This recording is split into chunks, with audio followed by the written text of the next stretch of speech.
വയനാട്ടിൽ 3 കോടിയിലധികം രൂപയുടെ കുഴൽപ്പണവുമായി ഹവാല ഇടപാട് സംഘത്തിലെ മുഖ്യ സൂത്രധാരനടക്കം 5 യുവാക്കൾ പോലീസിന്റെ പിടിയിൽ. വടകര സ്വദേശികളായ സൽമാൻ ആസിഫ്, റസാഖ് മുഹമ്മദ് വാസിൽ, താമരശ്ശേരി സ്വദേശി മുഹമ്മദ് എന്നിവരെയാണ് ജില്ലാ പോലീസ് മേധാവിയുടെ സ്പെഷ്യൽ സ്ക്വാഡും മാനന്തവാടി പോലീസും കസ്റ്റംസും ചേർന്ന് പിടികൂടിയത്. ജില്ലാ പോലീസ് മേധാവി തബോഷ് ബസ്മദാരി IPSന് ലഭിച്ച രഹസ്യവിവരത്തിന്റെ അടിസ്ഥാനത്തിൽ നടന്ന പരിശോധനയിൽ ഇവർ സഞ്ചരിച്ച കാറിന്റെ രഹസ്യ അറയിൽ നിന്നാണ് പണം കണ്ടെത്തിയത്.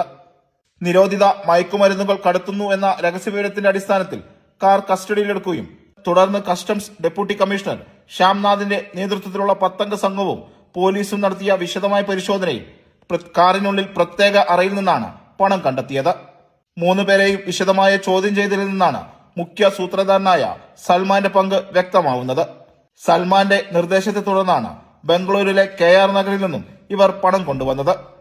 ഹവാല ഇടപാടുകാരായ സൽമാനും മുഹമ്മദും ഗൾഫ് രാജ്യങ്ങളിൽ നിന്നുള്ള ചിലരുടെ നിർദ്ദേശപ്രകാരം ബംഗളൂരുവിലെത്തി ഇന്ത്യൻ കറൻസികൾ കൈപ്പറ്റി വടകരയിൽ എത്തിച്ച് നൽകാറുണ്ടെന്നും ഇതിന് കമ്മീഷൻ സ്വീകരിക്കാറുണ്ടെന്നും ചോദ്യം ചെയ്യലിൽ സമ്മതിച്ചിട്ടുണ്ട്.